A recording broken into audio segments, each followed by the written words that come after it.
আসসালামু আলাইকুম। এখন আপনারা দেখবেন সংবাদ শিরোনাম।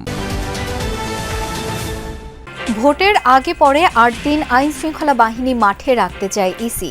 নির্বাচন নিয়ে কোনো শঙ্কার কথা জানাননি ঊর্ধ্বতন কর্মকর্তারা।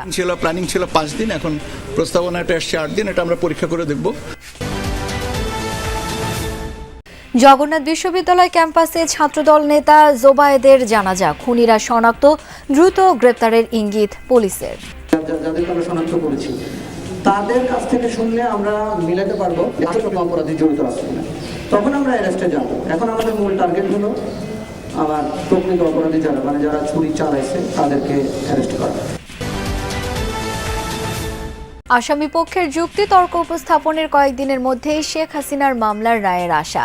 ৩ অভিযুক্তকেই নির্দোষ দাবি রাষ্ট্রনিযুক্ত আইনজীবী।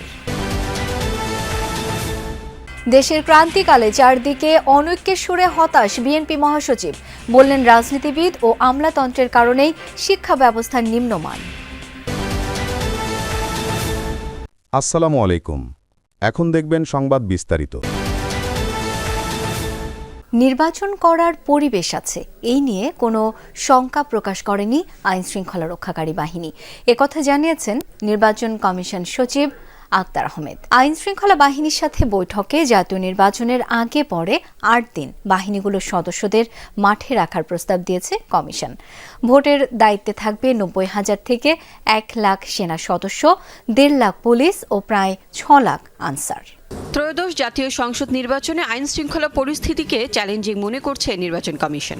অবাধ, অংশগ্রহণমূলক এবং সুষ্ঠুভাবে সম্পন্ন করার লক্ষ্যে আইন শৃঙ্খলা বাহিনীর প্রতিনিধিদের সাথে প্রথমবারের মতো বৈঠক নির্বাচন কমিশনের। সকাল 10:30টায় নির্বাচন ভবনে শুরু হওয়া এই মতবিনিময় সভায় স্বরাষ্ট্র মন্ত্রণালয়ের সিনিয়র সচিব, ৩ বাহিনীর প্রতিনিধি, আইজিপি, বিজিবি, এনটিএমসি, এনএসআই ও ডিজিএফআই এর মহাপরিচালক সহ ১৮ জন সদস্য বৈঠকে অংশ নেন। দীর্ঘ বৈঠক শেষে গণমাধ্যমের সাথে কথা বলেন সিনিয়র সচিব, জানান ভোট গ্রহণ কর্মকর্তা ও কেন্দ্রের নিরাপত্তা, শান্তিপূর্ণ পরিবেশ বজায় রাখা, আইন শৃঙ্খলা রক্ষাকারী সংস্থাগুলোর মধ্যে তথ্যের আদান প্রদান, অবৈধ অস্ত্রের ব্যবহার রোধ ও নিয়ন্ত্রণ নিয়ে হয়েছে আলোচনা। সেই সাথে নির্বাচনে বিদেশি সাংবাদিক ও প্রাক পর্যবেক্ষকদের নিরাপত্তায় সহযোগিতা, কৃত্রিম প্রযুক্তি ব্যবহার করে সামাজিক যোগাযোগ মাধ্যমে ভুল ও মিথ্যা তথ্যের প্রচারণা রোধে কৌশল নির্ধারণ সহ নির্বাচন সংশ্লিষ্ট নানা বিষয়েও কথা হয়। সেখানে একটা প্রস্তাব এসছে, এটা যেন ৮ দিন করা হয়। নির্বাচনের আগে ৩ দিন, নির্বাচনের দিন এবং নির্বাচন পরবর্তীতে 4 দিন। নির্বাচনকে সামনে রেখে তাদের বাহিনীদেরকে প্রশিক্ষিত করার একটা কার্যক্রম গ্রহণ করেছেন। লক্ষ্য একটাই, অবাধ, সুষ্ঠু, পার্টিসিপেটরি একটা নির্বাচন, এবং সবাই এই ব্যাপারে দৃঢ় অঙ্গীকারবদ্ধ। নির্বাচন সামনে রেখে কোনো শঙ্কা প্রকাশ করেনি আইন শৃঙ্খলা রক্ষা বাহিনী, জানান সচিব। অবশ্যই নির্বাচন করার মতন পরিবেশ আছে এবং সেটাই আরো সংহত করার জন্যই আজকের আলোচনা, এবং এটা চলমান থাকবে। দেখিনি, বরং এটা দেখেছে যে তারা একটা ভালো ইলেকশনের প্রতি প্রতিশ্রুতিবদ্ধ। সেনাবাহিনীর কথা বলেছে ৯০,০০০ থেকে ১ লক্ষ, আনসারের সংখ্যাটা প্রায় ক্লোজ টু ৫.৫ থেকে ৬ লক্ষ, ১.৫ লক্ষ পুলিশ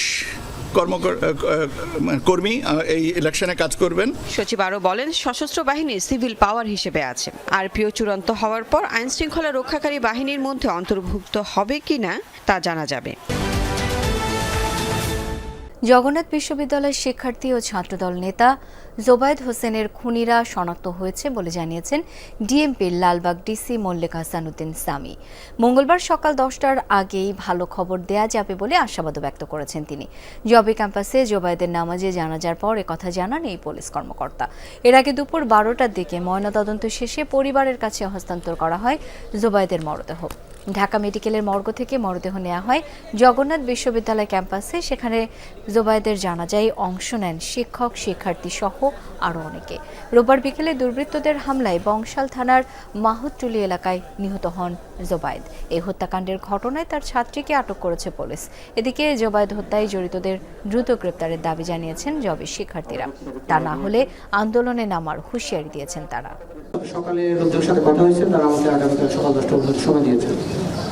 আশা করি আমি এখানে আসার আগে একটা সুসংবাদ ছিল, এখানে এসে আরেকটা সুসংবাদ পাইছি।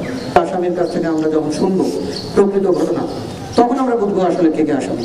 তারা যারা আঘাত করেছে, এরকম যাদেরকে আমরা শনাক্ত করেছি, তাদের কাছ থেকে শুনলে আমরা মিলাতে পারবো আসলে অপরাধী জড়িত আছে কিনা। সাবেক প্রধানমন্ত্রী শেখ হাসিনার নিরপরাধ রায়ে তিনি সহ সব আসামি খালাস পাবেন বলে আশা তার পক্ষে রাষ্ট্রনিযুক্ত আইনজীবীর। মানবতাবিরোধী অপরাধে শেখ হাসিনা সহ 3 জনের মামলায় আসামি পক্ষের যুক্তিতর্ক শেষে এসব কথা বলেন তিনি। যুক্তিতর্কে ট্রাইব্যুনাল আইনের সীমাবদ্ধতার কথাও তুলে ধরেন। মুক্তিযোদ্ধাদের নাতিপুতিরাও পাবে না, তাহলে কি রাজাকারের নাতিপুতিরা পাবে? কোটা সংস্কারের আন্দোলন যখন তুঙ্গে 14ই জুলাই চীন সফর থেকে ফিরে আয়োজিত সংবাদ সম্মেলনে এ মন্তব্য করেন সাবেক প্রধানমন্ত্রী শেখ হাসিনা। আন্তর্জাতিক অপরাধ ট্রাইব্যুনাল 1-এ মানবতা বিরোধী অপরাধে শেখ হাসিনা সহ 3 জনের বিরুদ্ধে দায়ের করা মামলায় নাহিদ ইসলাম সহ বেশ কয়েকজনের সাক্ষ্যে উঠে আসে এ বিষয়টি। মামলার যুক্তিতর্কে শেখ হাসিনার পক্ষের রাষ্ট্রনিযুক্ত আইনজীবী দাবি করেন এই বক্তব্য ভুলভাবে উপস্থাপন করা হয়েছে, যা মেটিকুলাস ডিজাইনের অংশ। মুক্তিযুদ্ধের কোঠাটাকে সমন্বয় করা, কমিয়ে আনা এই সদিচ্ছা তার ছিল, কিন্তু সেই সদিচ্ছার প্রতিফলন করতে এই আন্দোলনকারীরা দেয় নাই। এই যে দেয় নাই, এটাও একটি আজকের যে তাদের যে ডিজাইন, এই ডিজাইনের একটি অংশ ছিল। ট্রাইব্যুনাল আইনের সীমাবদ্ধতার কথাও তুলে ধরেন এ আইনজীবী। একটি বিচারের অর্থ হলো এই যে তাকে সর্বপ্রকারের সুযোগ সুবিধা তাকে দিতে হবে। সেই সব সুযোগ সুবিধা থেকে এই আইনের কারণে বাধাগ্রস্ত হয়, এ কথাটা আমি বলেছি। সেই কারণে আমি বলেছি যে আইনটি এমন একটি আইন যে আইনটায় হাত পা বেঁধে নদীতে ফেলে দেওয়ার মতো, ফেলে দিয়ে বলা হয় তুমি সাঁতার কাটো। শেখ হাসিনার বিরুদ্ধে যে অভিযোগ আনা হয়েছে তা সঠিক নয়, রাষ্ট্রপক্ষ তা প্রমাণেও ব্যর্থ বলে দাবি করেন আমির হোসেন। সাবেক প্রধানমন্ত্রী শেখ হাসিনা একজন নিরপরাধ ব্যক্তি এবং তার বিরুদ্ধে যে সমস্ত চার্জ আনিত হয়েছে সেই চার্জগুলি সঠিক নয় এবং সাক্ষ্য প্রমাণেও তা প্রমাণ করতে সক্ষম হন নাই। যেহেতু সাক্ষ্য প্রমাণে সক্ষম হনের আমার অভিমত, অতএব এই সাবেক প্রধানমন্ত্রী শেখ হাসিনা এবং আসাদুজ্জামান খান কামাল ওনারা খালাস পাবেন। আসামি পক্ষের যুক্তিতর্ক চলবে আরও কয়েকদিন। এ প্রক্রিয়া শেষে অল্প কিছুদিনের মধ্যেই রায় হতে পারে এ মামলাটির। দেশের শিক্ষা ব্যবস্থা এখন অত্যন্ত নিম্নমানের, এজন্য দায়ী আমলাতন্ত্র এবং রাজনীতিবিদরা, এমন মন্তব্য করেছেন বিএনপি মহাসচিব মির্জা ফখরুল ইসলাম আলমগীর। কাকরাইলে এসএসসিতে জিপিএ-5 প্রাপ্ত শিক্ষার্থীদের সংবর্ধনা অনুষ্ঠানে তিনি বলেন, চারদিকে এখন অনৈক্যের সুর। কাকরাইলে ইনস্টিটিউশন অব ডিপ্লোমা ইঞ্জিনিয়ার্সে ম্যাগাজিন বিশ্ববিদ্যালয় পরিক্রমার আয়োজনে এসএসসিতে জিপিএ-5 প্রাপ্ত শিক্ষার্থীদের সংবর্ধনা অনুষ্ঠান। প্রধান অতিথি বিএনপি মহাসচিব। অনুষ্ঠানে মির্জা ফখরুল ইসলাম আলমগীর দেশের বর্তমান শিক্ষা ব্যবস্থা নিয়ে হতাশা প্রকাশ করেন। বলেন, কেবল বিএ এমএ পাস তৈরি করছি। আমাদের দুর্ভাগ্য যে আমাদের দেশের শিক্ষা ব্যবস্থা সেই রকম তো নয়, বরং অত্যন্ত নিম্নমানের। এর জন্য দায়ী রাজনীতিবিদরাই, এর জন্য দায়ী আমাদের আমলাতন্ত্র। এই যে নীতির ব্যাপারটা, এখানেই রাজনীতিবিদদের ফেলিয়ার।